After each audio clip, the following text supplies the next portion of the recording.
Right, Gary, hello. Hello, hello. How are Hello. you?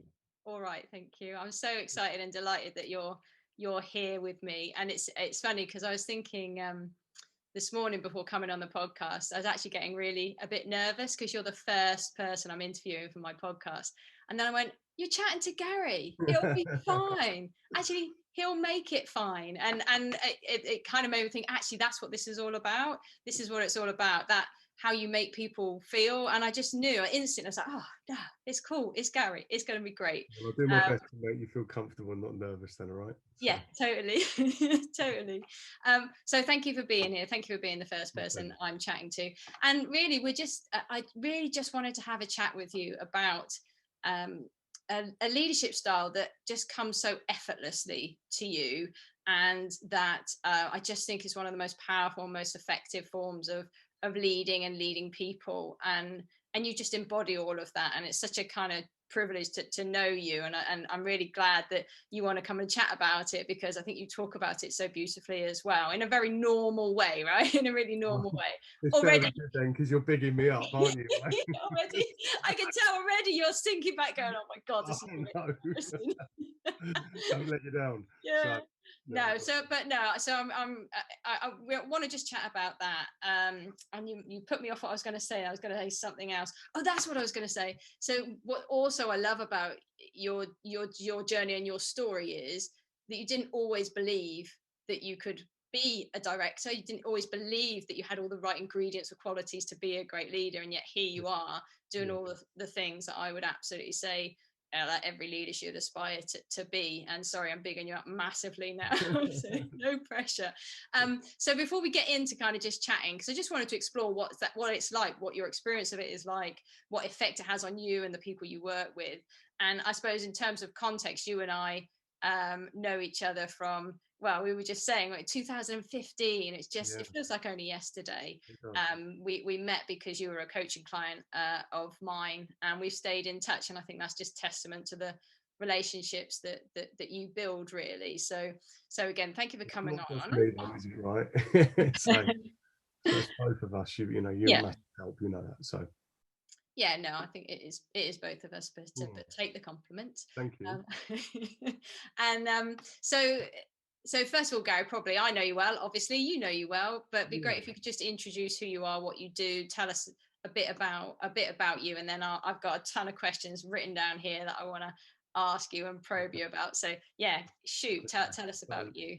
okay. So, hi, I'm Gary Lomas. I'm been in IT in the IT industry for over 30 years, which sounds quite incredible, really. I can't quite believe where that's gone.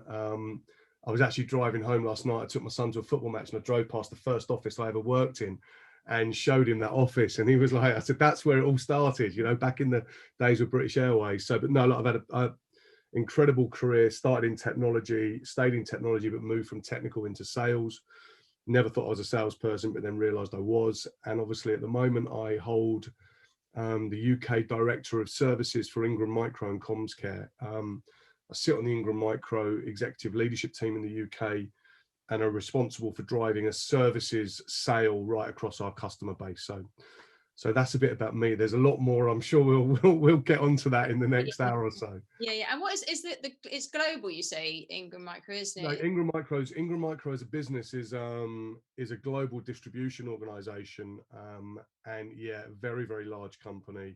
I won't go into numbers, but yeah, global business in lots and lots and lots of countries, right? But my responsibility is very much centered on driving the UK and Ireland business. Yeah, nice. And 30 years. I didn't realize it had been that Yeah. long, because you started. No, well, it doesn't feel like that. Some days it does, but the beauty of I think what we do and the beauty of the technology industry is it never stands still. You know, so you're constantly not necessarily learning, but you're constantly having to keep up with the pace of Mm. change. And you know, and it's a very different organization, industry, sorry, to where I started. Yeah. So you know, there's a lot of commonalities in it, but there's a lot of new things. And in the next 5 years, there'll be things that we haven't even thought of that'll be out there that we've got to get our heads around, right, to look after our customers. So Yeah, no, and a couple of themes actually as you were talking there. You started out as tech, and then you're like, I didn't realize I was a salesperson. Then I was, and I can almost put the same thing to you now. I didn't realize I was a director or a leader. yeah, But actually, I am. yeah. There's moments in your career, I think, where you take a leap of faith and you see an opportunity, and I took a really big opportunity when I was working for General Electric to move into sales. And as I said, I didn't realize it was for me, but I found it came quite natural. And I think that's largely down to the style of the way that I operate, in that I was always interested in my customers. Even when I worked for British Airways in technology, I was never really interested in the tech. I was actually interested in what it did for British Airways and their customers. Yeah. Because British Airways, ultimately, at the end of the day, is an airline that gets people from A to B as safely and as comfortably, and that experience. And if you look at the world we're in now, where we talk about customer experience, British Airways were right at the forefront of that 30 years ago. They really were. And they used technology to drive that experience for their customers. And I genuinely saw that and understood that, completely different. Whereas I was working with people that were, oh, what does this gadget do? And what can I, how can I introduce this and that? And I'm like, well, what does it do for our customers? It was always about the customer. And I think that has really shaped my career. Just that single thing about always thinking about what we can do to help people and get a better experience has ultimately shaped why I do what I do now. And that's fascinating actually. And again, you talk about that kind of focus on the customer rather than the tech, but it's how the tech helps the customer. Actually, you then apply that to how you are as a leader, right? It's focusing on the people. It's always about how this can help. That's what I get a sense from you. It's not, you started off with the customer, and now as you've gone through your career, that same approach has worked for you as a leader, because it's all about the people. Would you say that's Yeah, right? sure. Look, definitely. I mean, and when we get onto people, right, we're all complicated human beings, and we've all got different needs. And I think really good leaders, and I've had some good ones and I've had some bad ones as well, right, as we all have. And I think sometimes you learn more from the bad ones than you do the good ones. But you need to understand your people. You need to understand what makes them tick, what gets the best out of them. If you look at I'm a huge football fan, and I look at someone like a Jurgen Klopp, for example, right now at Liverpool. He's managing one of the most talented squads of individuals, of footballers on the planet, but he keeps them all happy. He keeps them all, and he keeps them all performing, even though they might not be playing, because they all know what the common objective is and the common goal is. But he buys into them, and I think, I wouldn't say, I'm not ever saying I'm Jurgen Klopp, right, but I very much admire that style. Yeah. And that's a style that really resonates with me. Is, you have to make tough decisions. Unfortunately, you can see it, and they make tough decisions when they let players go and stuff like that, because they're always thinking about the team and the outcome and the impact of what the team can do. So I mean, I don't know if I answered that question. No, you did. It wasn't really a question. It was kind of an observation, and it was just helpful. And you just reminded me, because I said to you before we started recording, I looked back at some of my notes from our coaching session, and I've written down a couple of things. I didn't chuck this at you before we started, but you gathered feedback as part of some of the things that you were doing as part of the coaching. And I know that feedback was really powerful for you at the time when people said to you. And it's interesting about what you just said about Jurgen Klopp there, because one of the things that someone said to you that I'd captured down here was, you make me happy when things around us are crap. You inspire me to carry on. It's that kind of thing that people see in you. And my same sentiment, that it's all right, I'm talking to Gary, I feel safe around Gary, it's totally cool, it would just be okay. So talk to me a bit then about, expand on that a little bit more around, your approach to kind of leadership and leading people, because I know we've had some brilliant conversations, some brilliant examples of it's not always been easy, right? But also, there's two things for me that you do really well. And apologies if this is embarrassing, because again, that's another quality of yours, is that kind of humility that I love, that you don't always really realize. And I think that's why you hadn't realized you were a salesman. That's why you hadn't realized you would be a great leader. But I think that's almost one of your greatest strengths as well, is that kind of humility. However, there's two things I think you do really well. One is you show up, right, unapologetically as Gary, right? I'm not going to give you anything other than me. What you see is what you get. You'll get me, warts and all, I think was the words often that you used. And then the other thing is, you just, again, I use the word effortlessly, and I think you talked about it coming naturally. There's something you do that you're able to balance this. I really care about the people and I really want to do the best for you. But at the same time, I'm shit hot at my job too, you know, and I can deliver. So there's this really lovely balance. I just wondered if you could talk to me a bit about how you do that. What do you believe in terms of leadership? How do you lead? What, you know, you start when you started at Ingram, or, you know, just when you started taking over a team. Talk to me about, you know, how you go about leading. Well, I think, you know, talking to Ingram specifically, I mean, that is probably the toughest environment I've ever been in. And that's not because of the organization, it's because I joined the company on the 6th of April 2020.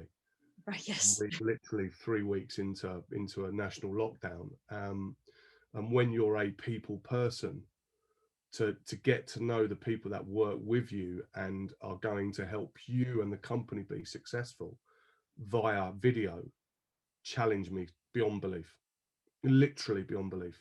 And if I look back on those 2 years, you know, I probably made, you know, one thing I think I've always done or tried to do well is make decisions quite quickly. Whether I get them all right is you know, is questionable, but good leaders make decisions, right? And, you know, if they're wrong, they back them out quickly as well, and they also admit to them. And I think that's what I've had to take that stock, and I've had to look back at the last 2 years and realize that I probably made some decisions quite quickly that if I was in a different environment, if I was in the office every day around those people, I'd have probably been slightly different. But, you know, we are where we are. So, you know, my style, I mean, you know, Steph, we talked about this a lot over the last 7 years. And, you know, you mentioned about, you know, we went to some pretty deep places, right? To find out, for me to find out, not find out, but to understand who I was and what made me tick. And I think the one thing I've always done, and consistently, and I will always be consistent about that, is I am me. And I've realized that that is my skill. It is, you know, being the person that I am and not trying to be someone that I'm not, and focusing on those strengths is incredibly important and incredibly powerful for me. Okay, that does challenge people, you know, it does challenge people, because my openness can also, people can look at that and go, you know, why are you so open? Why aren't you, you know, why aren't you more guarded? Why don't you play politics? Why don't you play games? And I'm like, that's just not for me. And if it doesn't work out, if people don't like that, then unfortunately that's them, not me. You know, I've again, that took me a long time to understand that. It really did, as you know, is that it's okay being who you are. Yeah. And the sooner you understand that, and the sooner you tune into that, it just becomes really powerful. It becomes incredibly, for me, it was almost like liberating. You know that, right? Yeah, absolutely. I would talk to me a bit more about this. Why you think it's so, you know, it's so important to connect with someone as an individual. Talk about their day. Just talk to me about that. You know, your approach to leadership. What you believe is the best way to lead people. I'm not even sure it's an. See, the thing is, this is where I don't see it as an approach. No. I genuinely don't. I just see it as that, you know, you show an interest in people. Yeah. And the more you get to know people, you know, look, there has to be a balance between professional and personal. Okay, there has to be. But the more you know about people, the more you show that you genuinely are interested about people, you'll be amazed at what you get out of that. You know, not only that wonderful, you know, interaction, that relationship building, those things that, you know, you learn from each other. You know, you then start to understand what's important to people, and you can then start to try and, you know, not change your style, but you can put parts of your style into things that are important to those people. You know, some people can take feedback really, really well, for example, right? Some people thrive on feedback. Other people, it's their worst nightmare. And then so you get to a situation where, you know, if you understand that person really struggles with that, you need to give it to them, but you might have to do it in a slightly different way.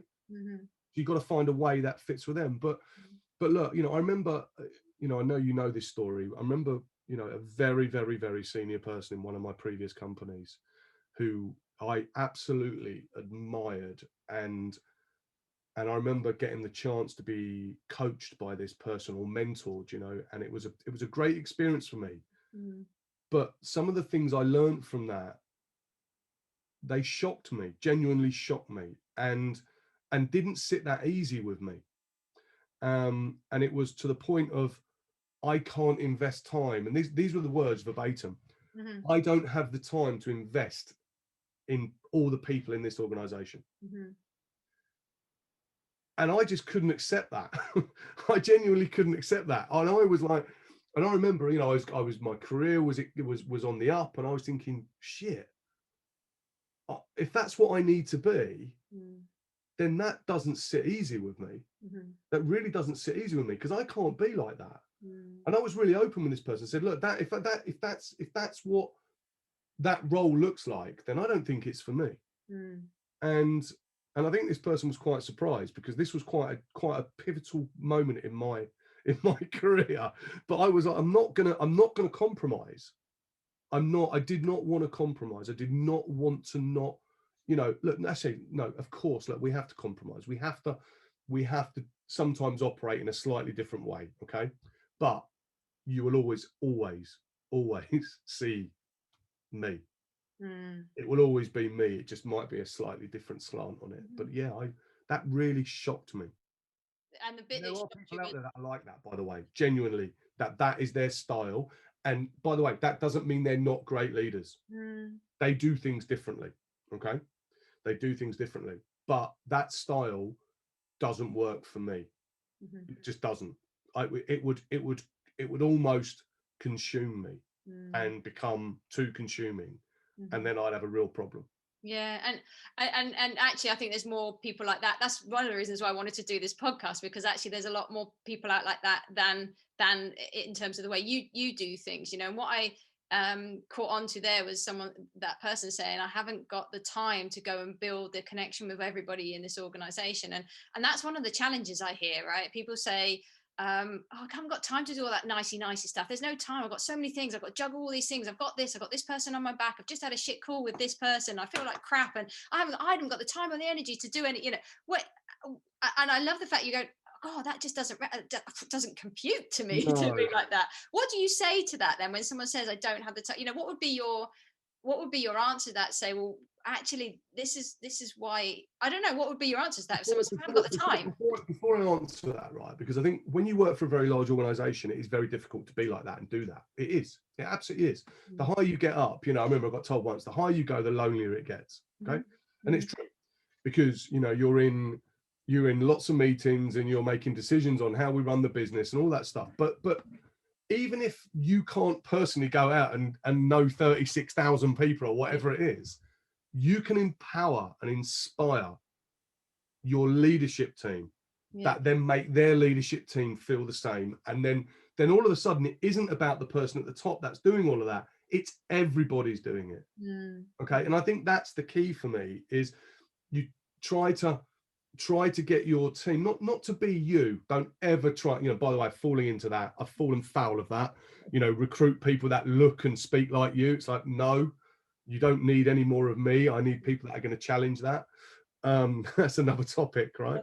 But you have to try and for me, you have to try and make that flow down through the organization. You know, it's our job to inspire a group of people that see the value in engaging in people and understanding people. Yeah.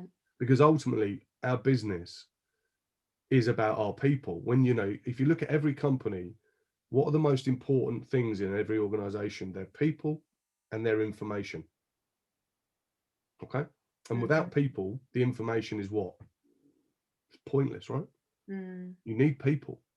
So what you want is people that understand that it's okay to speak. It's okay to have a voice, you know, but you know, you've got to be respectful with it. You know, don't like people that are really tub thumping and all of that stuff. But you need to give people a voice. You need to let people feel it's okay to come and talk and tell you how they feel. Or they might have the most amazing idea. Give them a platform. Give them a platform to go and succeed. So How do you do that, Gary, though? So you talked about, WhatsApp me, cool, great, message me, let me know, and I'll be there. And I absolutely believe you will be there, and there's something in you that can be there for people as well. But how do you help people have a voice? Because there's a lot of people who, I know you've worked in organizations where there's a bit of a fear culture and people don't want to speak up. People are often afraid. How do you do that? How do you give people that voice and let them know it's okay? Look, I am your boss, but tell me the truth, I how do you do think that? there's I've got a great example, someone who works for me right now. Absolutely uber talented, literally so smart, so talented, such a great person, but really struggles with challenge where people challenge that person. They really struggle with it. Okay. And what I've been doing with this said person for the last couple of years is, it's okay to go and push back. It's okay to go and tell that person how you feel, right? Because if you don't, you'll remember these conversations we had, if you don't, they get bigger. These problems get bigger and bigger and bigger. So I think my style, again, is very much not to do it for them. I watch a lot of people, and some of the people I work very closely with now, they take on all those things themselves and go and try and fix them themselves. I try and go, oh, look, I want you to go and do it, because I want you to understand the feeling you will have when you get to the outcome you want. You will go, why didn't I just do that? Why did I wait so long? Right. And again, we've had this conversation with some tough people I've worked with over the last 10, 15 years. And, people that come in and they challenge you as the alpha male. And that's, and I really struggled with that initially, but I then realized that actually the only way you're going to get around these problems is you're going to have to talk about it. And you need to be open about it, and you need to let people know how you feel. And I think, so how do I do it, Steph? Again, there's no rule book. I just see every scenario and every situation and try and take it on for what it is. And then try and help that individual with, if someone says, look, what would you do? I'll say, look, well, what I'll do is I'll give you some examples of where I've been. And I've been through this on the internal mentoring program with someone recently for a year, which I absolutely love doing. And you just try and then share some examples, but I say, look, but that worked for me. Okay, that worked for me. You need to find your way. So go away and think about how you'd approach it. And if you want to run that by me, that's great. But you probably know what the answer is. Most people know what the answer is. They're just sometimes nervous to make that decision. And I think that would be, I'd say, the biggest thing as I sit with all of my guys and look, they're under pressure, right? When you're in sales, unfortunately, it's the nature of what we do. We're under pressure. We're a numbers driven organization. But I'm always if you make a mistake or you make a decision, make sure you're comfortable with it. Okay. Just be comfortable with it. And if you get it wrong, I don't mind, as long as you don't continue to make the same mistake. You need to see why you made a mistake and understand that mistake. But so I'm very much of that, look, go out, have a go, right? And then learn from it, because these people are talented. And by the way, again, I talked about recruitment, when I was a young sales manager, I fell foul of starting to recruit people that wouldn't challenge me. And I think that's a big, big, big lesson for lots of people that are out there that recruit, is it's easy to recruit people that you get on well with in the interview process, rather than actually look at them and go, can they do what I need? And what I need is, now I try and surround myself with really, really talented people, but that don't sit there and just drink Gary's Kool-Aid. They challenge my thinking. That gets me motivated, that gets me inspired by them. And I know that I've got a group of people that at some stage I can shift left and they can shift up. My job is absolutely to make the people the best they can be, believe they're the best they are, and then watch them go and flourish, and fly. And I mean, it's lovely to listen to that. And you told me about 3 or 4 different stories, all in amongst all of There's that. so many though, isn't it, Yeah, Steph? I love it. But the couple that the thing I was picking up on there, which I see you do a lot, is that it just seems like it's just not about you, right? It's all about everybody else, no matter what they need. And what I'm hearing you say is the one example where you said there was this person you were working with over a couple of years who was struggling when they got challenged, so you're investing a lot of your time to help them overcome that. And also, there's this point about recruiting people who are going to challenge me, not be like me, because I want that. And there's this kind of thing where I talk to other people who try to have that approach, but what they're afraid of is messing up. They're afraid of that person. If I give people free reign and they mess up, that's great that you're saying that's all right if they make a mistake, Gary, but actually that's going to reflect badly on me then, and I'm going to look like a crap leader. Or if I invest so much time in this one person and helping them overcome this, and it's a long-term process, I'm getting hammered here because I've got to get short-term results. So how do you do that? How do you go, do you know what, because I'm sure you get hammered for that. I'm sure you're like, Gary, why are you spending so much time with these people? And even that, tell me a bit about that. How do you do that? How do you make that okay? How do you square that? It's that classic flat line in a roller coaster ride. It's look, belief, experience, and but look, you genuinely have to believe that you've done the right thing and you're trying to do the right thing. And I think when you get to a point, because there will always be things, decisions you've made, recruitment you've made that doesn't work. Okay? Just that's life. And that's when you have to deal with that stuff really quickly. So I think, for what we're going on here, we're all about this, there's this driving and leading people from getting to know them and buying into them and all that, but also you still got to make big decisions. But you have to make those big decisions, I think, in a real human way, not in a. And I think, again, finding that line between when you have to make those tough decisions, but doing it in a way that that person hopefully still has some form of respect for you. So look, how do I do that? Look, again, it's not a book, it's not a process, it's not a. I just have this sense about investing in the right people and allowing people to push themselves, because I see people give you something back, right? And I think when they give you something back, and everything I do, Steph, I tell people when we first start to work together, by the way, I wanted to about the recruitment, because although I don't want people to be like me, I want them to have the same values as me. Oh, yeah, there's difference. There's a different. They're very different, right? Yeah. So they have to be good with people. They have to treat people in our business with absolute respect, right? Because no matter what we are as salespeople, we cannot do what we do without the rest of the company, right? So you have to find those people that understand the business, helps them do what they do, which makes all of us successful. So look, I always talk about trust, and people use that word, I think, sometimes a little bit flippantly. For me, it's really important. Like, genuinely, it's so important. And so I throw out my trust to people. I turn around and say, I am trusting you. And if you break that trust, then it's going to be a really tough ride for us. Okay. So if you make a decision and it ends up as a poor one, put your hand up. Stop pointing blame at other people. Put your hand up. Take responsibility for your actions. So because I'm going to trust you, and I want you to use that word, and it goes both ways. So I think that's such an important thing. It's such an important DNA thing for me. And, I'm like that in every relationship. My close relationships are all based on trust and the things we share with each other. So yeah, again, it's not a style. It's not a process. It's just simple. It's just simple for me.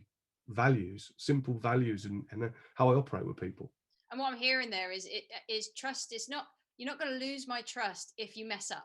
You're not going to lose my trust. You're going to lose my trust if you go against my values, or the values, like so be honest is first thing. Don't try and blame other people. Don't like try and skirt around the issue. Just so it's almost like there's something about honesty, and that's that coming back to you just showing up just as you, because it's linked to a value of I'm just me, I'm just being honest, I need you to be honest back, and if you're not, that's when we'll have a problem. I remember when we were in Burnham Beaches, Steph, and we did those, you know, we put the words up that were really important to us. Yeah. And they were the words, you know, humility, honest, trust, integrity. You know, look, there'll be people that know me really well, and you know, I speak my mind, and a lot of people sometimes struggle with that. But I always apply it to those values. Yeah. Those values are incredibly important, and you know, and it's no surprise the people that I have what I would class as lifelong relationships with, in and out of work, all subscribe to those values. Yeah. So we just lost connection then. So you Did just we? went like a robot and it went really quiet. So you Oh. started to say it's no surprise that, and then it went quiet. Finish that sentence. Yeah, that all the people that I would class as friends, work colleagues that I can still pick the phone up to and have a conversation with, you know, people like Bob Swallow, people like that, you know, that have been really important for me in my career, Rudiger Rath in Germany, they all have those similar values. And they subscribe to those values. You know, those people gave me their trust. They trusted me in a very, very big role, but they were there to support me, not throw me under a bus, if that makes sense. Yeah. And they continue to sense check that all the time. They gave me a hard time because of what we do, and you know, but it was in a way that was always around those really core values. So and I think that's really important. I learned a huge amount from that. But what I also realized was those people were very similar to my style. You know? So, you know, sorry, go on, go. No, look, we were different in ways, but they had things that were equally as important to them as they were to me. And I remember they made me feel safe in quite a really tough environment. And it was great for me because it made me realize that I can be who I wanted to be, you know, in that place.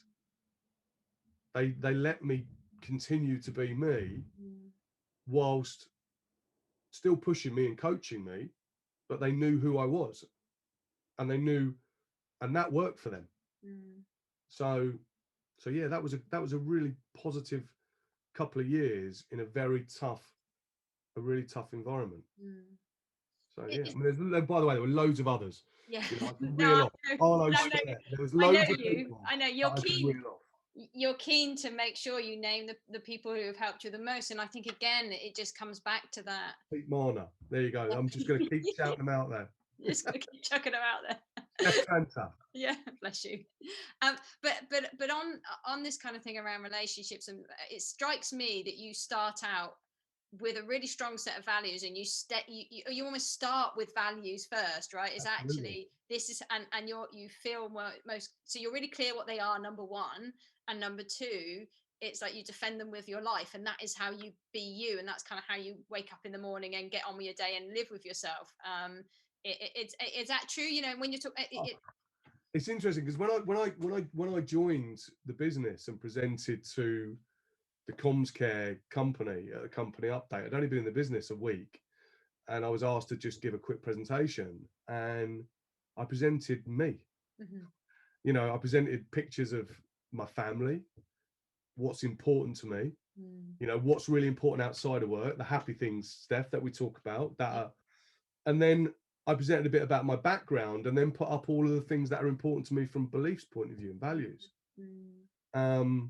You know, and I was honest with people and said, look, I am going to challenge lots of people in this organization. So, but if you get me and invest in me as well, because it's not just one way, the relationship we'll have will be, I think, you know, will be fantastic. But some people, unfortunately, you know, my style doesn't work for everybody. It's not for everybody, you know, and I understand that. Been around long enough to know that, you know, people look at you and go, no, that's not for me. That's not for me. And so, but I am what I am. And no, and I love that. And I'll get onto that in a know, second where it's not for people. I want to hear a little bit about the challenge you have. But can you just go back and just tell me a couple, you know, they said, you know, I started with what's important to me. I started with me, and I started with what's important to me. And I told them about a few of my beliefs.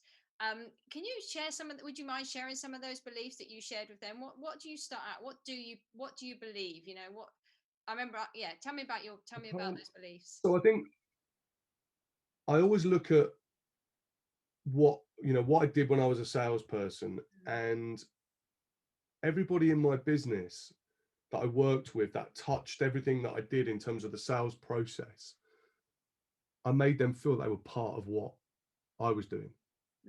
Genuinely made them feel part, that they understood what we were trying to go and achieve. And I made them feel that when we won together. We won as a team. And, you know, I've never stood up and said, look at me, how great I am. But some people think that's what I do, interestingly.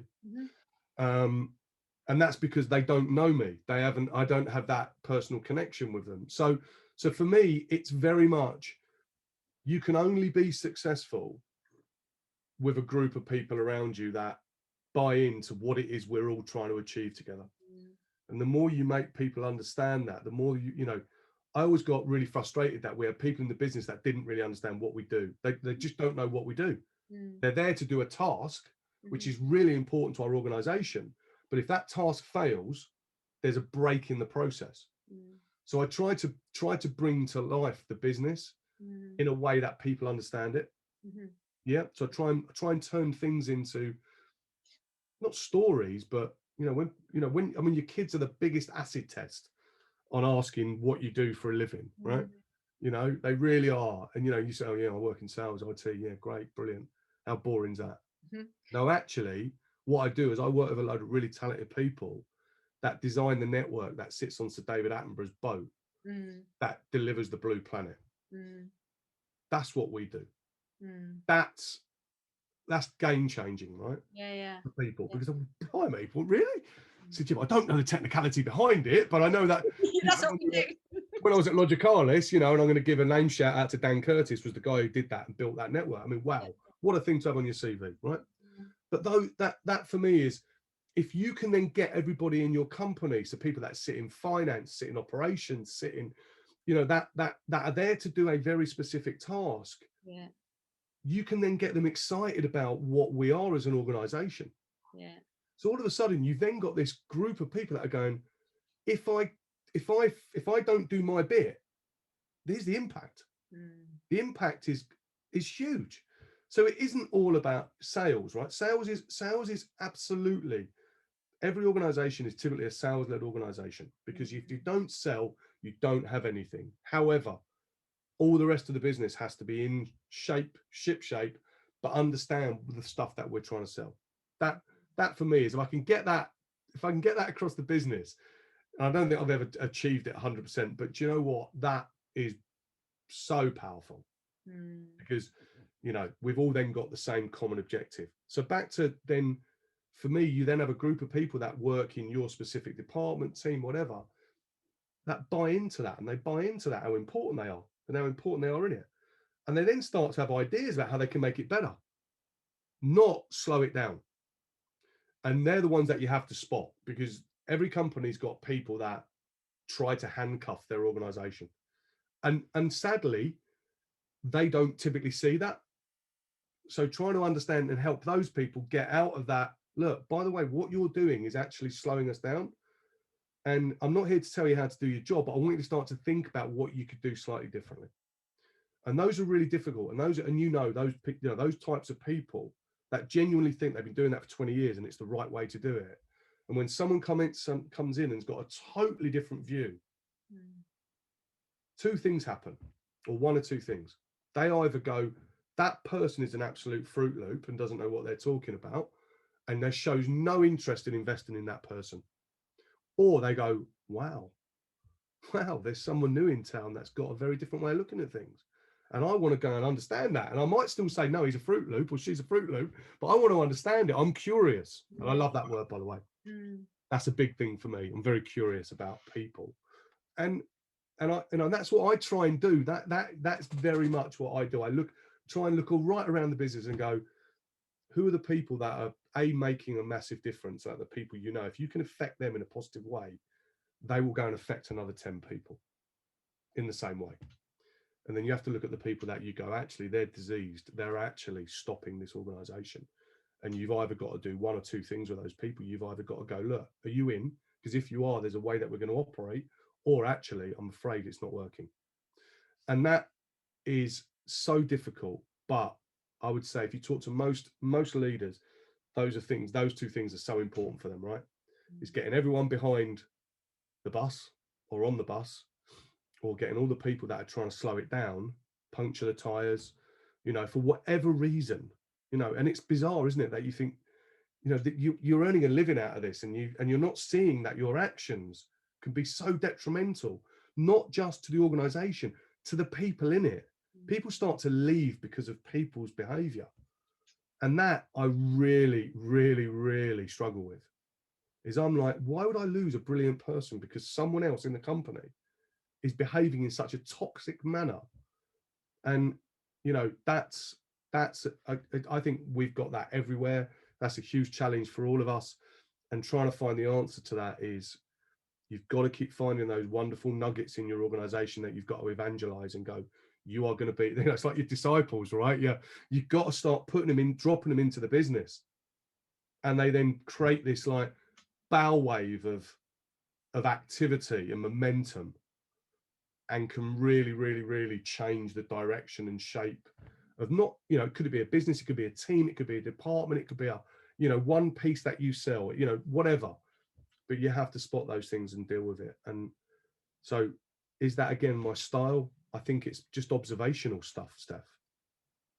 It's just observations. It's things that I see and think, right, what can we do to make that better?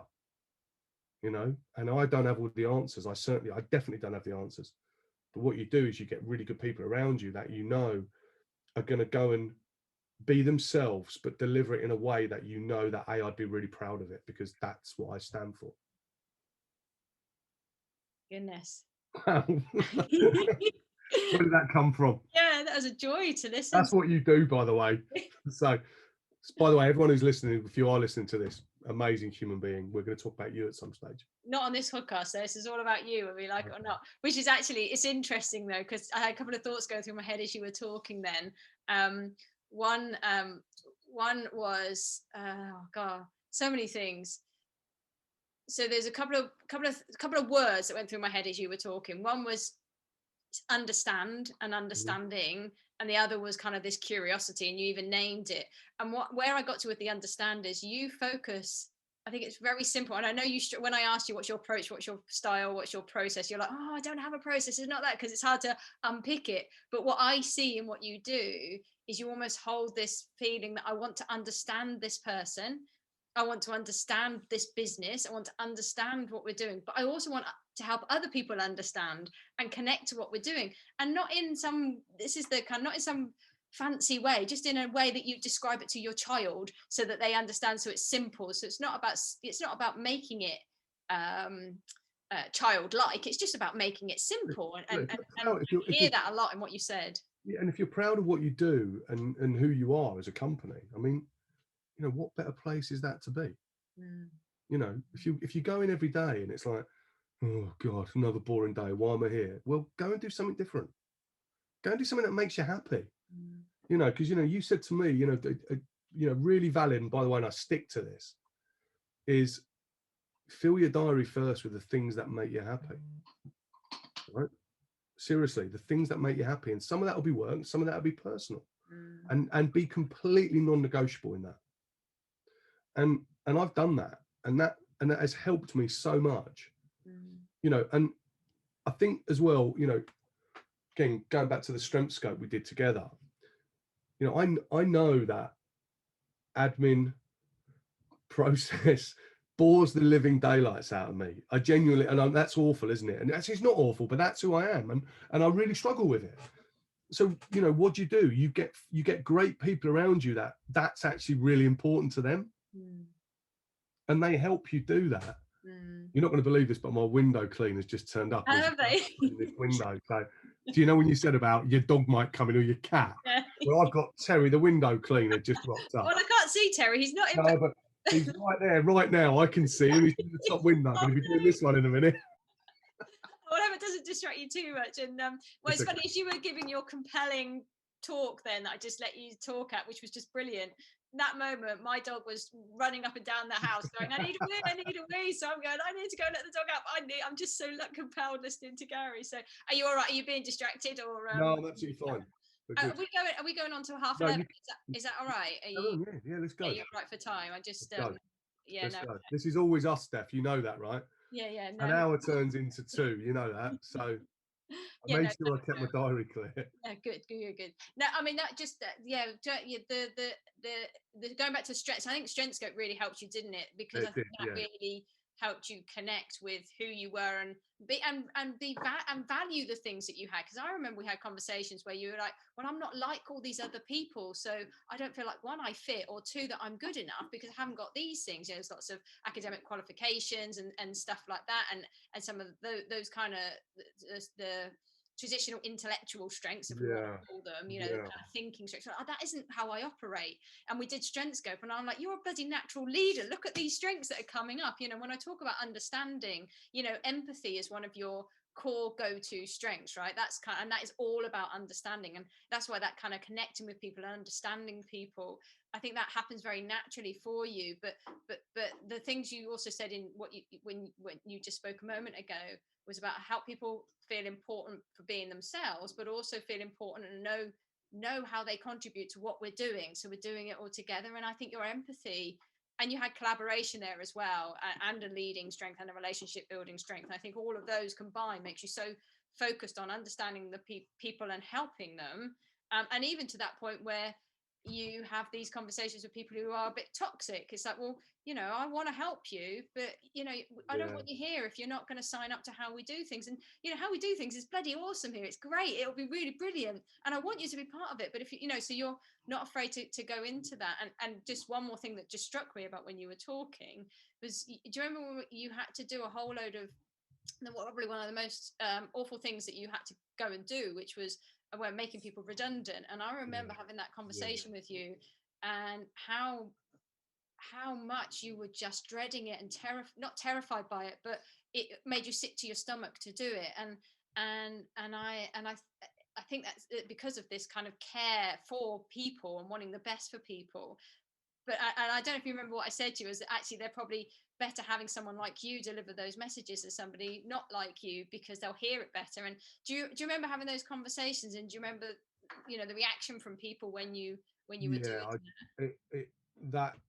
You know, it's interesting, you know, looking back on that now, because that was 3 years ago. It left some really deep scars, and it took me time to you know, analyze it afterwards. About, although I found it difficult doing it, but I knew I had to do it, I didn't quite understand the damage that it had done to me, and how much it took out of me, and that was a big part of the reason for choosing to leave Logicalis at the end, is that, you know, I needed a bit of a break, I think, from that environment. Although I absolutely, as you know, I love that company. You cut me open and I've got the Logicalis Infinity badge running right through the middle of it. You know, I always will have. You know, I got so much out of that organization, but it was I needed to re-energize. I needed to reset my focus. And but you know, I remember thinking, if I'm going, you know, not if I'm going to do this, I have to do this, right? I am going to be the best I can be at doing this in a way that if I was sitting the other side of the table, I would want it to be delivered in the way that it was delivered. All right. Knowing that it was an incredibly tough thing to do. You know, and you think I was doing this with, you know, this process was with people I'd worked with for 10 plus years. And again, knowing now, you know, what you now know about me, is I'd had significant investment in those people. And not one person that I went through with that gave me any form of negative feedback. And I still, as you know, I'm quite emotional, right? I still remember Tim Birchmore, who's a fantastic salesperson and a great lad. And, you know, and I would call him a friend, and and he just put his arms around me and said, thank you. I'm glad it was you. And we're still in touch. And, you know, we're, not as often as I'd like to be, but that's the nature of the business, unfortunately. And I just thought, do you know what? That's what I wanted out of this, is I've done it as well as I could, but in a humane way, in a way that I made them, I cared about it. I cared about them. You know, I wanted this to be right for them, even though it had to be right for the business, because it did. But at least then those people, that they walk away and they go, it was okay, and I'm glad it went that way, and I'm still okay to talk to the people that were part of it. Not, by the way, I've had some shit ones as well. No, sure. At other times, oh my God. But that again was part of me sometimes being underprepared. Right. But I've learned a lesson from that. And I've had some tough ones where I was over prepared, and sometimes, unfortunately, people don't want to hear the truth. And it's difficult, and as we know, in sales, it's a tough game. If things aren't going well for you, it's, you can have bad luck in sales. You can have really bad luck in sales and be in the wrong company at the wrong time, but still be an amazing salesperson. And unfortunately, you just have to do these things, because you can't, that's the nature of what we do. But again, if you deliver that in a way that people go, look, there's evidential, I've got all the facts here. Okay. We can't argue around the facts. They are, but I still want to do it in a way that's, look, I don't want to sit the other side of the table and take someone to task. I want to sit there and say, look, unfortunately, it's not working. It hasn't worked out. It hasn't worked out for you or us. This is a two-way thing, not a one-way thing.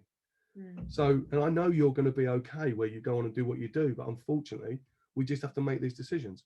So, it's difficult. And I've sat on the other side of the fence, by the way, on that, Steph. And I learned a lot from that as well, because again, I've had actually, both of them were appalling, genuinely appalling. But the two people, funnily enough, that did it, I still see and speak to in the industry. Right. So, I didn't harbor any grudges. I didn't, I just went, I'm going to be better. I took it as an opportunity to go and be better, right? And go, actually, this hasn't worked out. There's a reason they're doing it. If I agree with it or not, I'm going to go and be better. I'm going to go and not prove to them, but I'm going to prove to myself that, I don't have to prove anything to anybody apart from the people that are really important to me, making sure my family are looked after and loved and cared for. I need to make sure then I continue to prove myself that I'm a good person and I try and do the right thing. As I said, that right at the start of this thing, I don't always get it right. But what I will do is put that up and go, I made a bad call. Okay. And I'm backing it out for this reason. And I think, that again is that going back to what's really important, again, with the people that work for me, is that's what I expect of them. As I said, I don't mind people making mistakes, make decisions, but if you get it wrong, admit it, because you become such a better person for that. You genuinely do, because you're then not frightened of making mistakes, right? They don't consume you. Don't try and cover it up. That's even worse for me. Just put your hand up and accept it. And I'll go, do you know what? What can we learn from it? What can we jointly learn from that? Did I give you too much bandwidth? Did I not set the boundaries tight enough for you? Tell me. I need to learn here as well, because I let you make decisions.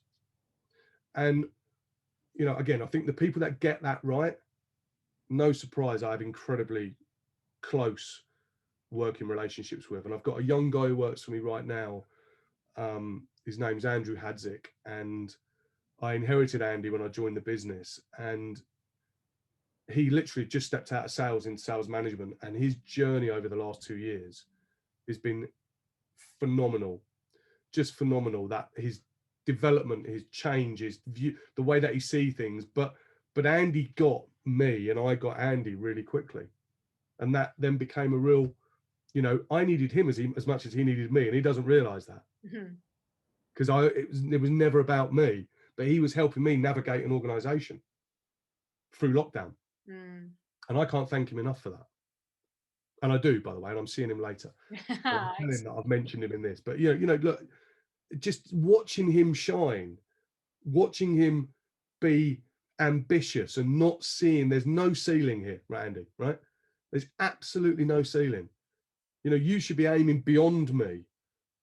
And that's what we're working for. Those are the things that is the bit that I love the most about what I do, is watching people progress, watching people go on and do amazing things, you know. And I just think I just had a little part in that. You get a lot of energy from that, don't you? Oh, that people, massive. yeah, I can What see. it is the fuel that I need. Genuinely, the fuel I need is to watch people be successful and believe in themselves, because that's what 7 years ago when I walked into that room and met you for the first time, that's what you helped me unlock. Genuinely, I had all the ingredients, right? But you have to believe. You have to believe, and you gave me the belief to say, actually, it doesn't matter whether you didn't have a great schooling, you know, time, you know. And I look back on that now fondly, and that TED talk with Sir Ken Robinson, is it? Yep. Yeah. Still to this day, I watch that every 3 months. Right. Yeah. Every 3 months, because it makes me realize that what I was when I was 13, 14, 15, 16, but nobody at that time could articulate it. Nobody could say it's actually okay to be who you are. And that talk fundamentally changed my life. That whole thing changed my life. You know, not, you know, by the way, I was doing okay, right? But what it made is it made me believe that that part of my life was actually really important, not a negative. You know, it was really important for me, because I now look back on it with much more fondness and, you know, enjoyment than I probably did before I met you. Because, you know, I was always like, well, I've got no qualifications, and people look at me and I'm sitting around a boardroom and I'm going, well, what do they think when they talk to me? They think, well, you know, you're not very bright, are you? You know, I've never ever said I was a bright person. I think what I have an ability to do is to read a room and to read a situation and then act in a way that fits that situation, but is deeply rooted inside of who I am. So yeah, so honestly, that Sir Ken Robinson thing was amazing, genuinely. And I've made so many people watch it that have been in the same situation as me. I caught up with as you know, a fantastic colleague of both of ours and a good friend of mine, Andy McAllister, a few weeks ago, who's having an amazing time out in California, is doing so well for himself and is on the next stage of his career. And he rang me to ask me for advice. And I don't think he realizes how proud that makes me, how happy that makes me, that he thinks that I'm someone he wants to talk to about making a decision about his life. I could talk to you forever, Gary, and I'm conscious the time just flies by. Some of the stuff you were saying there was just this, it's incredible. It's just a sense of, it's kind of what we try and teach when we're teaching leadership. When we teach leadership, it's about having that curiosity and always having a learning mindset. You know, it's a technical term, you know, the learning mindset. But you kind of have that, right? You want to learn all the time. You want to learn. And even the bad experiences, I mean, like we've talked about before, you are an emotional person. You feel emotions, you express emotions. It's kind of what makes you great. It's also what I sometimes undoes you, right? You know, you're absolutely right. You know, my passion when it goes into overdrive is the you know, is the thing in the room that people go, oh my god, you know, and I'm acutely aware of it. And the great thing is now is I take fun out of myself, and I look, guys, I'm sorry, but I'm gonna go off on one here, but it's because I give a shit. Yeah, well, totally. And this is and what I loved about the examples you were giving is that you've had some bad experiences about the way you've been led or the way you've been spoken to, or when you've been in redundancy situations.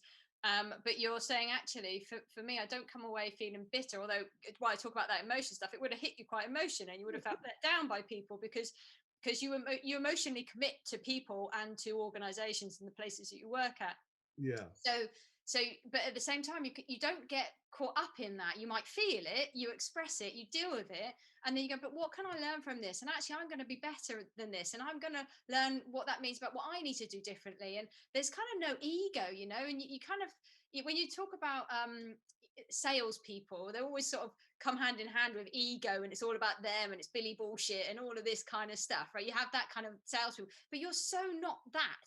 There's no ego in you. It's not about you. It's never about you. It's always about learning. It's always about getting what's right for people and understanding and being better. That's that humility. I'm sorry, I'm banging on now because I'm excited about all the things you've said. It's the learning, the humility is coupled with the learning, isn't it?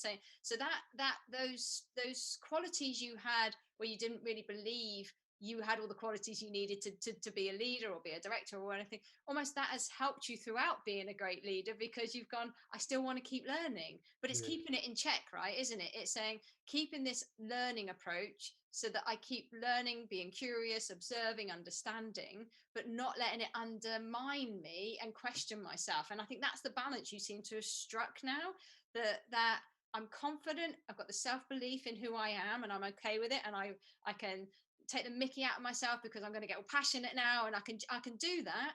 But at the same time, I can still keep learning and improving. I don't think I'm there. Does any of that make sense? Yeah, That's no, what I hear it in does, you.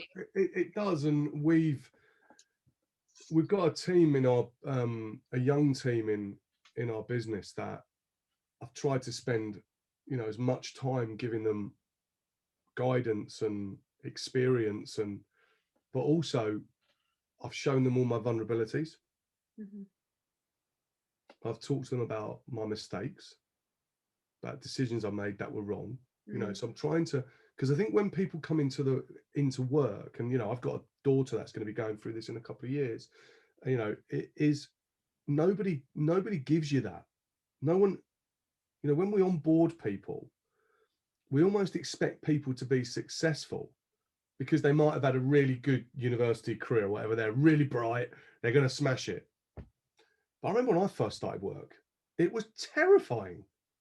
I remember sitting in the office and the phone rang and there was no one was answering, thinking, oh my God.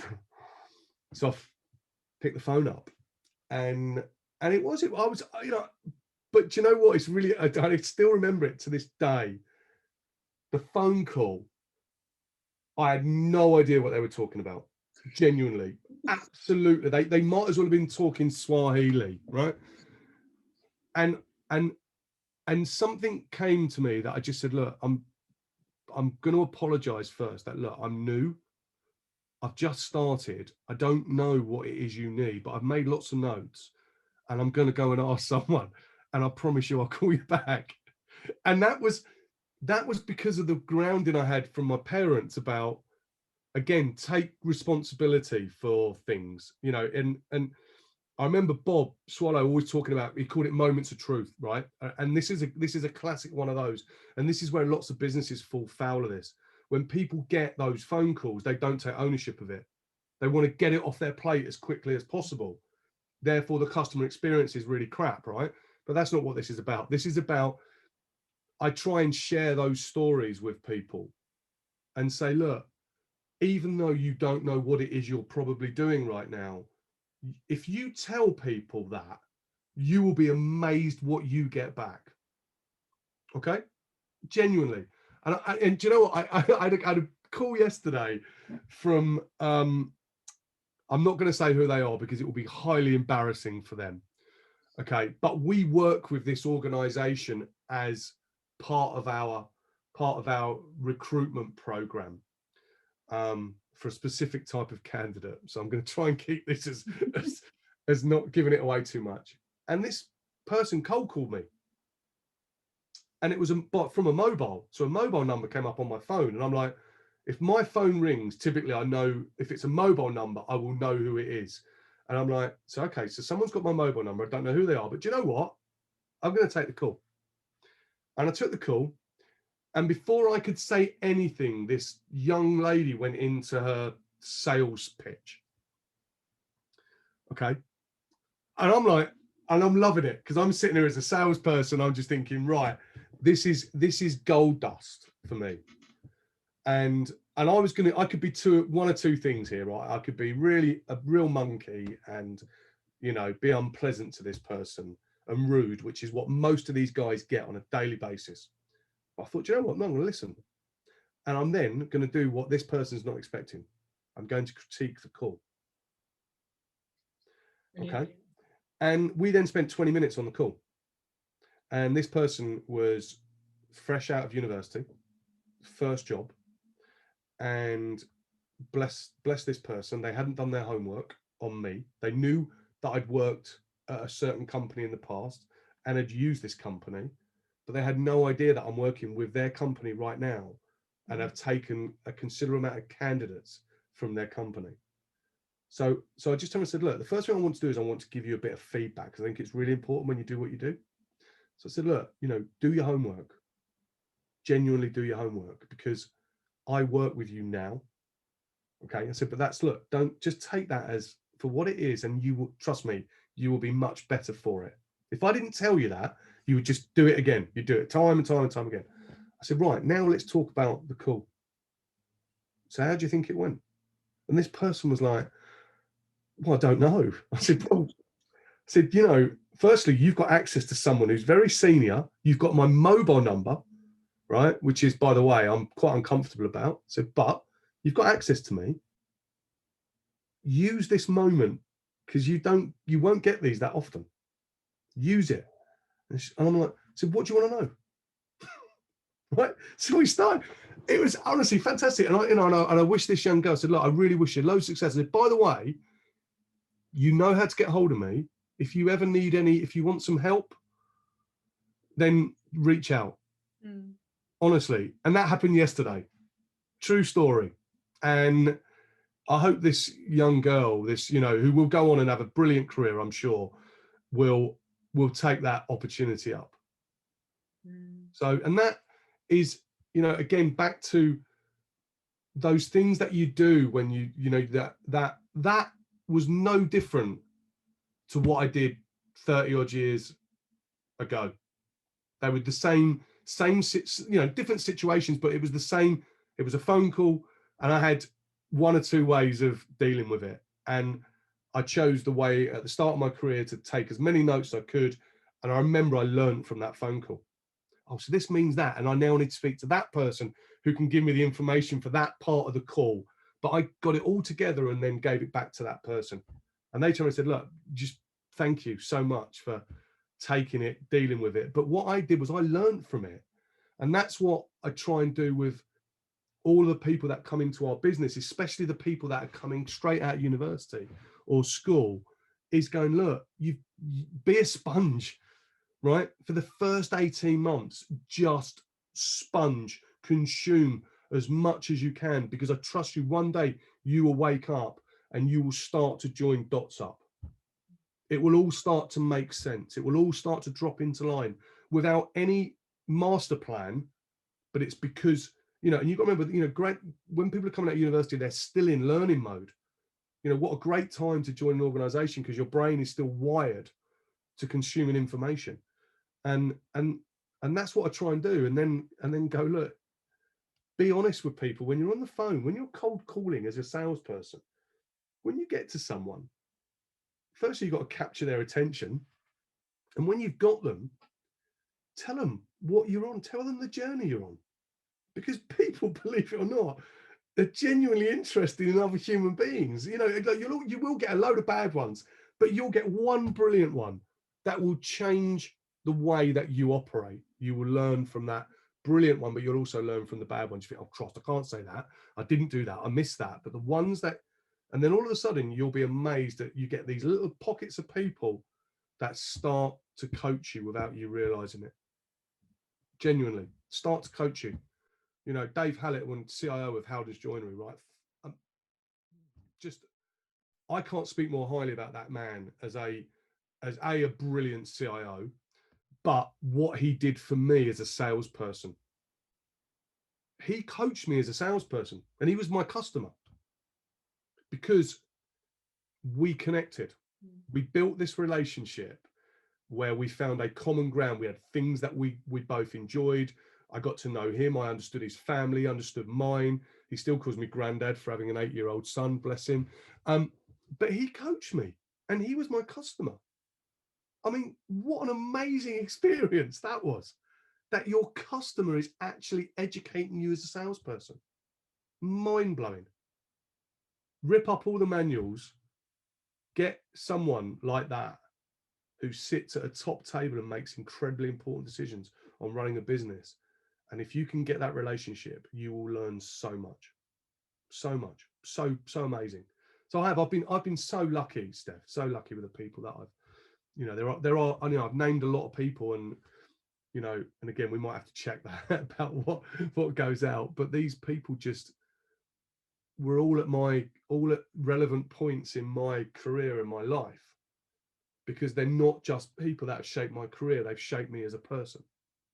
They've helped me as Gary, not as Gary, the sales director.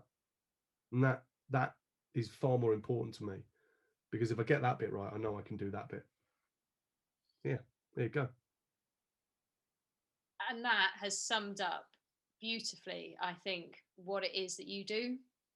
In all of those examples, from the first call on the first day of your first job to the call where you started to coach the university student, to the relationship you have with one of your customers, the underlying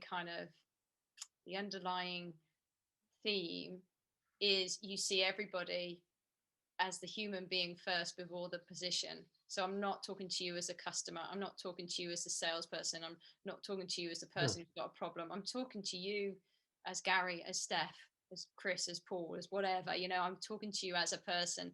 And I think that it's really skillful to see beyond the position and talk. I know you're going, it's not skillful. Shut up. It's just me. It's just what I do. That's the bit I've always struggled with. I don't see that as a skill. I see that as, I don't know what it is. For you, it's just where you are, right? It's just what you do. But it's what a lot of people struggle to do, and that's why you're able. But you make a choice in a moment, right? In all of those situations, you're making a choice. So, like you said, how bizarre is this? A customer is coaching me, but it's not really bizarre to you. It's just like, because they're a human being and they can help me, so I'm open to that, and actually you could have got really annoyed at that university student and the way they approached the call, but you made a choice in that moment. You were present enough to kind of go, I'm making a choice here. I want to help this person. If people in my position don't do that, then we're just letting people down. Genuinely, we're letting people down. Like I can't, by the way, people are listening to this, I can't take 500 calls a day. It just doesn't scale. Okay. But when I get those moments, and I got as much out of that as that person hopefully did as well, because we're dealing with, as you know, I've got a 20-year-old daughter, right? She's 21 this year, and she's going to need people like that. All right, she's going to walk into the big wild work, the wide world of work. It is wild as well, and she's going to need people to help her, and I'll be there obviously all the way. But our job is to create and leave. It's not. I don't leave a legacy. That sounds really like, it's not about leaving a legacy, but it's about people always going, wow, what a difference that person made to me. I don't think I can get any better recognition than that. And I hope the people I've named in this today, if they do ever listen to this, realize how important they were for me. And I've told them, by the way, I tell them all the time. So, because we all need that. We all need a network of people. And, chatting to our grads a few weeks ago and saying, look, you're at a stage now where you've got to widen your network. You've got to come out of that comfort zone of you've got a really secure network in our business, start to cast your wings. And it's because it's really important, because you need to know more people, and you need to get a different view of the business from different people. So, you know, so I don't know where I'm going with this, but it's me all over in it, Steph. I can't just start on something and I'm downer. But yeah, I don't see it as what I do as a skill.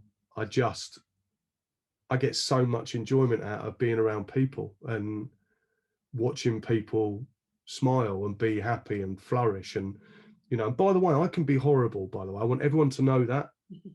There is a side to me that people see in our business, and it's not pleasant at times. And, you know, you ask my wife, she'll tell you exactly the same. And that, unfortunately, is the nature of a human being. That's how we are, right? We're all wired in a certain way, but that bit is less than 5%. And I know it's there, and you try and control it, but there's times when you have to use it. You have to use it to your advantage, because you can't have people walk over you. When you operate in this manner, people can abuse you without you realizing it at first. So you have to have this. There has to be a bit of stick with a carrot as well, right? There's got, you know, I hate that saying, but it's necessary. And it's, you know, so I said, I want people to know that is, you know, I learned, again, I think through some really good coaching I went on with Logicalis around the styles of leadership, and I very much dip into all of them. You know, at times you've got to be dictatorial. It is what it is. We need to do this. I'm sorry, guys, but we are going left tomorrow, and we're going to do it. I'm going to do it this way. But if you can still deliver that in a way that they go, do you know, I want to go left, actually, rather than I want to go right, then that's a good balance. So, yeah. I hope this has been fun, because I've enjoyed it.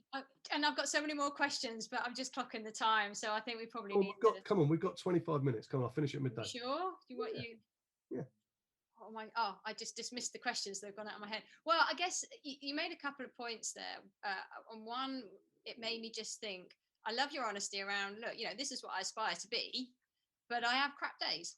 And you said a couple of things there. One, I have crap days, and maybe you didn't say these words, but maybe I'm not quite proud how I behave, but I'm a human being. We do stuff like that. And then you also talked about also not having the mickey taken out of you, because when you have a style that you have, it can easily be used and abused and manipulated, and it's kind of being conscious of that and turning up different styles to address that, I suppose, and cope with that. But I guess for me, and maybe you answered in this, but the question I had was, so when you have a bad day and maybe you behave in a way that is very human, but one that you would wish you hadn't, how do you deal with that? How do you deal with that in yourself? And how do you deal with that with the people around you? Because we make mistakes, we act in ways we don't want to act because we're human. So how do you manage the fallout on that, both for yourself? What do you do with yourself, and how do you manage the people around you that it may have impacted? So I do a significant amount of self-reflection. I think that's important for all of us. You know, we all need to look ourselves in the face and go, actually, you know, did you cover yourself in glory there? Or, you know, could you have done that a bit better? So I tend to analyze, you know, I tend to get a feeling quite quickly if I've done something that I'm uncomfortable with. And again, I think what tends to come out in me is this passion, this, you know, which I remember, you know, you telling me my passion is also, although it's one of my biggest strengths, can also be one of my, not a weakness, but it can make people really uncomfortable. You know, I look at people around me that I love dearly, and they're very different to me in the way that I am. So you have to look at that and go, did I dial that up too much?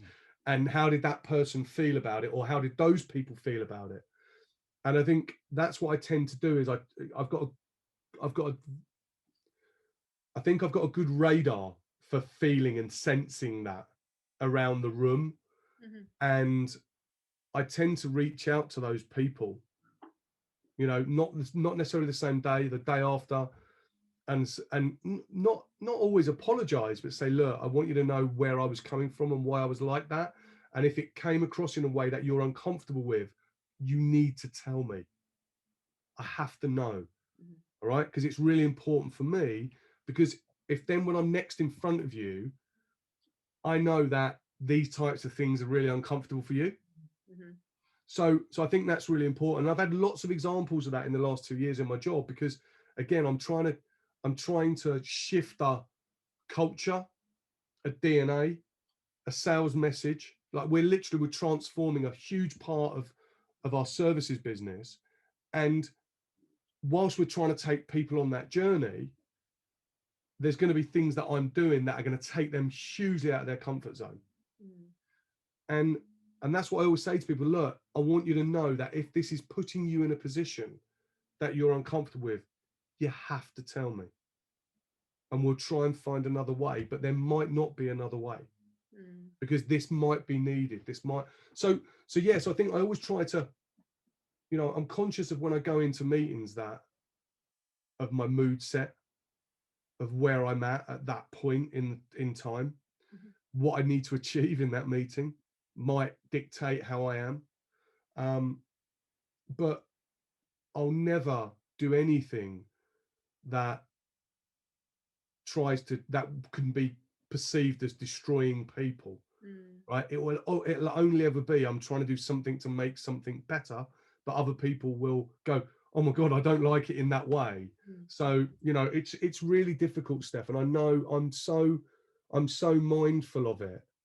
I'm so mindful of that part of my, that person on your shoulder that drives a certain behavior in you.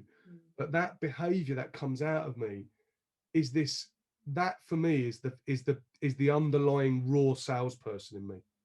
That fierce, competitive desire to win and be successful. And I have to make sure that I try and suppress that as much as I can, because that isn't really me. It's a part of me, if you know what I mean, but it's not the thing that I do every day. It's a part of me that I have to manage carefully. And I know it scares the shit out of some people. It really does. And Ruth has told me many times, right? And I would be a worse nightmare as a boss, because I would push her and try and get her to try and get her to open her eyes to see things that, from a different lens. So yeah, it's not an easy one. And I think everybody has this in them. But sense checking, knowing it is really important. Yeah. Knowing you've got it in you. Remember the book Chimp on Your Shoulder, all that stuff is I love all that, because there are things in there that can basically stop you from doing stuff, and there's things that in there that can make other people really wary and nervous of you. But it's interesting, I think a lot of the people that have a view of me, and probably a negative view of me, don't know me. They've never invested any time in me. They've never got to know me. And they find me, they can look at me and go, oh, he's a bit brash. He's a bit full of himself, rather than actually going, I want to get to know what Gary is and why he's like that. Because that's what I'm like. I would be going, why are you like that? I'm genuinely interested why you operate in that way. Because actually there's some things you do that I actually really like, but there's a lot of it that I think if you did it in a slightly different way, I'm not telling you to change who you are, but if you dialed that down and that up, I think you might get better results. And I want that. That's the feedback I want. That's what I crave. And I think that will make people go, really? I said, yeah, I do. I genuinely enjoy. That sounds a bit sick, doesn't it? I genuinely enjoy getting tough feedback. It helps me in some shape or form. By the way, I don't always agree with it. Some of it I'll look at it and go, I'm sorry, but I'm not having that. I'm going to tell you why. But a lot of it I will take on board and use it. And use it, and typically use it quickly. That's one thing, again, I think you help me with is to not procrastinate, and not to sit on the fence, and not to, to just go for it. Go for it, And you're very open to that. So, if I go back to all of the beginning of your answer to that, in terms of how do you cope with those bad days, or the times where you don't behave how you wish you could behave, you know, those times where you kind of almost regret behaving how you, what I heard you say there was actually, I'm actually just really self-aware of the bits on my, you know, that chimp on my shoulder, or that the bad parts of me, that you know, that salesperson who just wants to win. I'm really aware of that part of me and how he might come out. Yep. And it starts with that awareness. But also what you didn't say, but it came across, was I'm also not judging myself for it. Yeah, I've got it, it's there. Whereas and you sort of, your face sort of goes, yeah, of course, why wouldn't you, why would you judge yourself? But actually most people with those little chimps on their shoulders, the voice in their head, the bit that makes them behave how they don't want to behave, use it as a tool to beat themselves up with, you know, well, you're shit, you're crap, you know, why have you, and that's often why you get some bad leadership, because they're just horrendously beating themselves up, judging themselves, judging other people. And so there's a real air of non-judgment, both for yourself, is what I'm hearing, but also for others, in that you've just done something to really piss me off. Oh, what's going on for you? What makes you behave like that? Now, I know in the real world, there have been times where we've had conversations, you've gone, this guy is doing my head in, I hate him, I can't work with him, I can't blah, blah, blah. And I know there's been countless times where we've talked about it, you've sort of calmed down from being pissed off, and then gone, actually, I'm going to go and find out.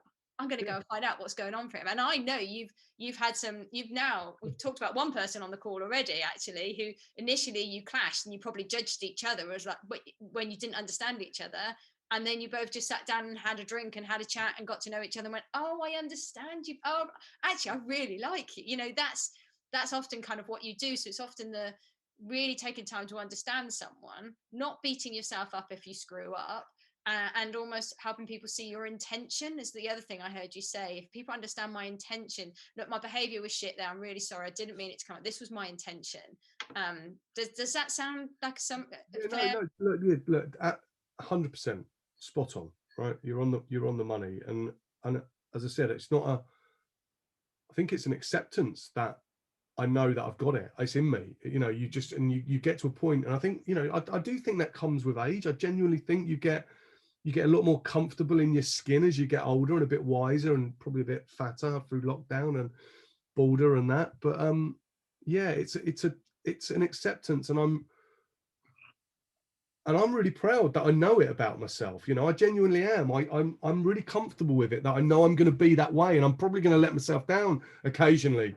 But I'm only letting myself down because of a fierce desire to try and do the right thing. That's what's running through me. I'm not doing it. I don't start to get like that when that bit dials up. It doesn't dial up because I want to be nasty to someone or rude to someone, or, you know, pull someone to pieces. I want to do it. It comes up because I'm frustrated, because I want to move quickly and do the right things. That's typically when it raises its head. Is, you know, I operate right. I operate at 1,000,000 miles an hour. And again, people find that quite difficult. They find that style of, well, why haven't we done that? You know, it's like, because we talked about it last week, and I get really frustrated when we don't keep moving the dial all the time on what we're all about. And I'd say that's probably, I know that at some stage it's going to rear its head, because I'm getting frustrated that things aren't happening as quickly or in what we said we were going to do. You know, people make commitments to do stuff. And again, that's a challenge, right? You know, that for me is, people like that challenge me the most, genuinely. You know, I don't mind people coming and doing this with me, right? Locking horns and, you know, who do you think you are? People that make commitments to do stuff and have got accountability to do stuff that don't deliver it. That for me is, they're the people that push my boundaries the most. And I love that. I genuinely love that, because I look at those people and go, actually, you're going to fall into one or two categories. You're talented, and I don't know why you're not doing it, or you're in the wrong job. So we have a decision, don't we? We have a choice to make. We have to find out why those people are being what they're being. So then you're into this whole cycle of, again, going, actually, we've got this really talented person in our business, and I don't actually know why they sit in that chair, because they should be over here, because I could use them doing something completely different. Right? Or, as we all know, you know, in every organization, people end up in jobs because they were the best at what they did before, and they're then put into a role where they're massively out of their comfort zone. They're massively out, they've not been trained or educated for it. And again, if you then start to understand that with people, that's why I love these people, because these are the people that tend to end up giving you the most. Yeah. I just wrote down what I was writing down then when you were talking, because I didn't want to forget it. I was kind of thinking, you enjoy the challenge of getting to the truth. Completely. Absolutely. Honestly, I wish I'd have said that, but I didn't. You did. So I'll let you take credit for that. I just summarized what you said. But you're spot on. I mean, you know, I sit around, you know, I sit around lots of tables where there's lots of discussions about things, and I sit and listen a lot. I also am not afraid to add my contribution into those meetings. But when I sit and listen to someone who starts the sentence with, "The problem is," I'm instantly, my ears are up. I am dialed in. Okay? Because I'm waiting for them to go, but the answer or the solution or what I need. When I only hear the problem, I'm like, right, we have actually got a problem here, because we've got someone who's sitting in a significant chair that's telling us we've got loads of problems, but isn't actually doing anything about the problems. So, and then you get people that sit there and they take 10 minutes to tell you something they could say in 30 seconds. So I take great enjoyment out of summarizing those people, because again, it's not a way of trying to undermine, or it's a way of trying to educate people by saying, so what you said was, can I just check? This is what I understood. And by the way, next time, it will be great if we could get it into 30 seconds rather than 10 minutes, because we're all busy people. And again, that's why I think those types of individuals are the ones that I get the most enjoyment out of working with, because they push me the most. They genuinely, they're the ones that are, you know what I said about, you know, don't recruit people that are like you or genuinely like you, right? Because they're the ones that go, oh, Gary, that's great. Oh, thanks, we should be doing this. Thanks for telling me what. I want the people that aggravate, and I look at them and go, right, what's our chances here of making you, or actually you may already be brilliant, we just don't know whether we've got you in the right place. And I love that, unlocking that. Wow, look at where we were to now where we are, and the way that we operate is such a great experience. And everything you're saying does just keep coming back to this set of values you have, because you know, the people who I'm sure you've used this phrase before, blow smoke up your ass, you know, yes, Gary, you're lovely, you're plenty amazing. Of those out there, I can assure you. Yeah, and people are there doing that. You prefer the people who challenge because they're the more truthful ones. There's this truth again, isn't it? It's honesty, be truthful. And let's get to it. At least you're not afraid to saying what you think, and I want that, and I want to hear that. But then there's also, you know, if I was to sum up your intentions in terms of what I've heard you talk about today, whenever you're starting your day, going into any interaction, whatever you're doing, you've got these intentions of searching for the truth, looking for opportunities to support and develop people, helping people see the why and understand what we're here to do. I'm talking as if I've got another point, but that was the end, actually.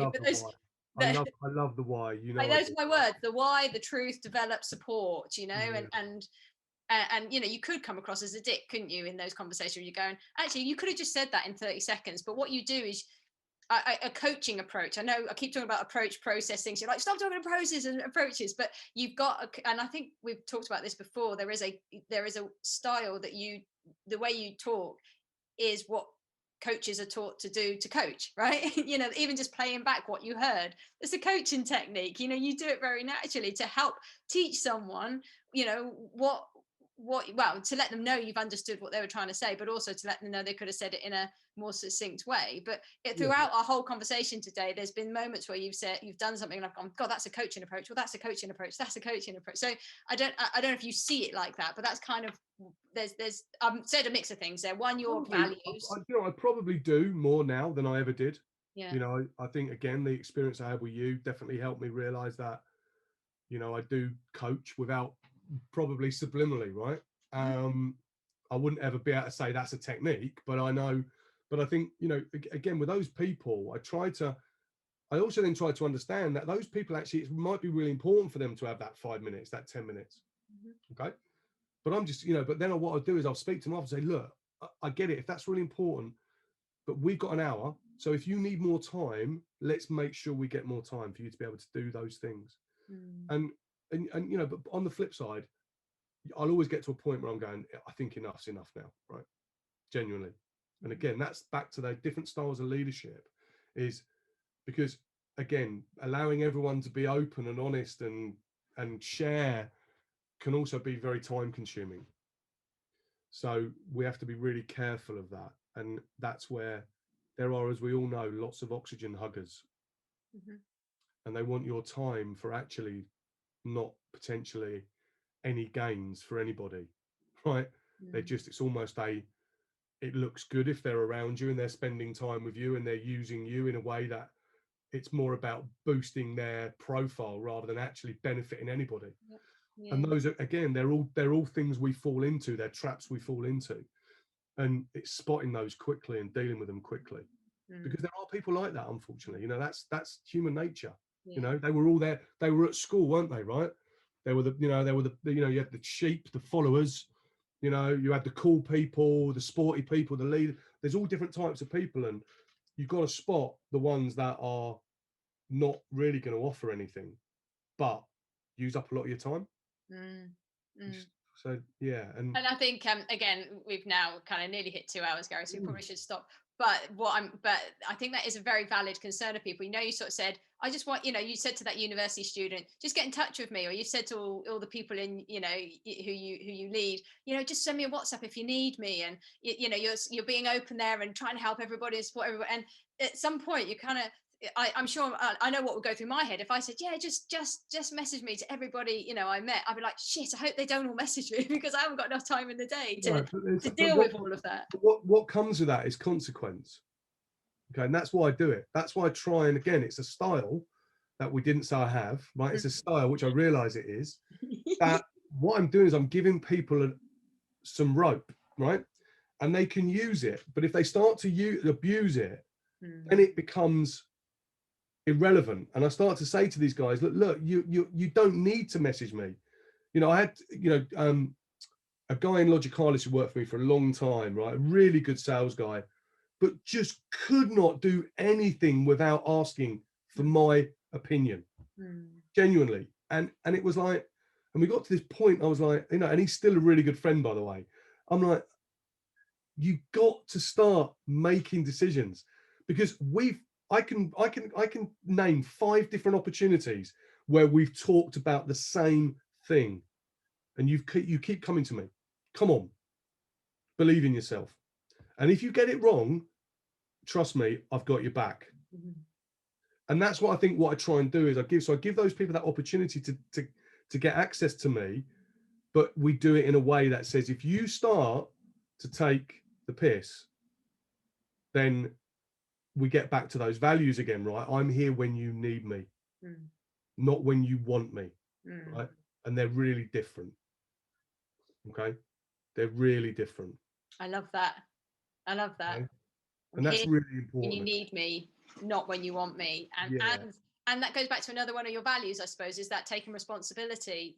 Even that very first call you talked about, and your very first job, where you're like, I don't know, but I'm taking responsibility for all the things you've given me, and and that's almost what you're instilling people again, is actually come to me and I'll help you if you genuinely need help. But if I'm seeing a pattern where, you know, you're not living some of these values, then we need to sort something out here. Yeah, there's something going on here, right? Yeah, nice. So, yeah, there we go. Lovely. Wow. Oh my goodness. Thank you so much for spending so much time with me. It's been It's been brilliant. There's just so much. I'm excited to go back and look through it all, edit a few bits out, try and make some sense out of it. Yeah. yeah. But no, thanks, Gary. I really, really appreciate it. It's an absolute pleasure, Steph. So I absolutely enjoy your company and love spending time with you, because you bring out so many good things in me. Oh wow, back at you.